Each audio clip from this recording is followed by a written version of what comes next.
पिछले दिनों दिल्ली में राष्ट्रीय कार्य समिति की बैठक हुई। उस बैठक में इस वर्ष होने वाले लोकसभा और विधानसभा चुनाव को लेकर क्या कुछ दिशा निर्देश मिला है, इन सब मुद्दों पर बात करने के लिए हमारे साथ है बीजेपी के वरिष्ठ नेता, सदन में नेता प्रतिपक्ष अमर बावरी। तो इस वर्ष झारखंड के लिए खास इस महीने में भी है कि लोकसभा भी चुनाव होना है, विधानसभा का भी चुनाव होना है और राष्ट्रीय कार्य समिति की बैठक में आप भी शामिल होकर के आए हैं।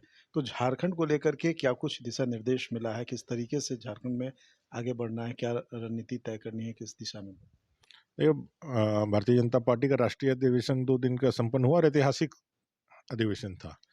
11,000 से ज़्यादा डेलीगेट्स भाग लिए।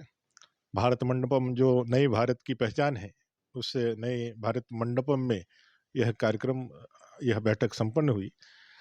पूरा देश में एक गजब का उत्साह और वातावरण बना हुआ है।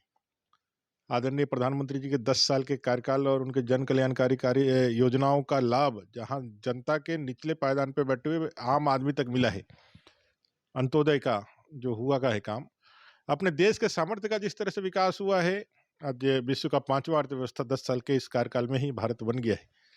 सामरिक शक्ति जिस तरह से बढ़ी है, विश्व के अंदर कतर से सजा याफ्ता मृत्युदंड प्राप्त किए हुए नौसेना के सैनिक सुरक्षित वापस आकर के दिखलाता है कि भाई विश्व के अंदर भारत का कैसा प्रभाव है।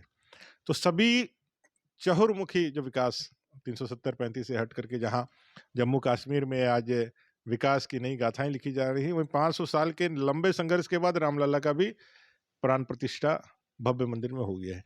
तो एक उत्साह के वातावरण के साथ पूरा देश चाहता है कि 400 की सीटें पार करके जो आदरणीय प्रधानमंत्री जी ने टारगेट दिया है एनडीए को, और उसमें 370 भारतीय जनता पार्टी के कार्यकर्ताओं को दिया है, हम इस लक्ष्य के साथ आगे बढ़ने वाले हैं।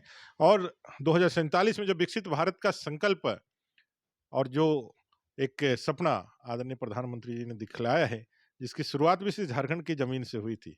उलिहातू के धरती आबा बिरसा मुंडा के उस पुण्य भूमि के मिट्टी को तिलक लगा करके इसी झारखंड के पुण्य भूमि से आदरणीय प्रधानमंत्री जी ने 2047 के विकसित भारत की संकल्पना दिखाई थी।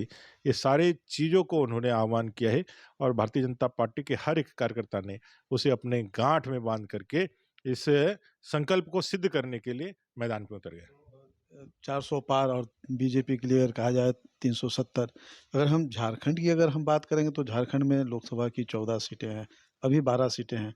इसमें किस तरीके से इन सारे चीज़ों को लेकर के, चूंकि 2 जो महत्वपूर्ण सीटें हैं अगर हम देखें तो काफ़ी पहले से उसमें आप लोग मेहनत कर रहे हैं। इस बार 14 की 14 लोकसभा सीटें जीतेंगे और जो 370 का जो लक्ष्य रखा है भारतीय जनता पार्टी के लिए, वो हम लोगों को पूरा करके देंगे। 14 की 14 ही, अगर यदि 16 होती तो 16 करके देते, लेकिन इस बार पूर्ण 100% विजय का लक्ष्य झारखंड भारतीय जनता पार्टी के कार्यकर्ताओं ने रखा है। 100% विजय लोकसभा में होगा। 14 कमल के साथ आदरणीय प्रधानमंत्री जी को 370 की जो टारगेट है उसको हम पूरा करेंगे। तो इस तरीके से देखते हैं कि जो नेता प्रतिपक्ष हैं अमर बावरी, इनका कहना है कि 370 और 400 प्लस बीजेपी का जो लक्ष्य है इस बार का, उस लक्ष्य में झारखंड से 14 कमल के फूल जो है प्रधानमंत्री को भेंट किए जाएंगे और एक बार फिर केंद्र में नरेंद्र मोदी के नेतृत्व में बीजेपी की एनडीए की सरकार बनेगी। तो एक तरह से कह सकते हैं कि कार्य समिति को में जो बातें हुई हैं, जिस तरीके से आए हैं, काफ़ी ऊर्जावान अगर कहा जाए तो बीजेपी के नेता और कार्यकर्ता नजर आ रहे हैं। अब देखना ये होगा कि आने वाले दिनों में ये ऊर्जा किस तरीके से निचले स्तर के कार्यकर्ताओं के बीच जाती है। कैमरा पर्सन सुशील के साथ मनोज, 99 न्यूज़, रांची।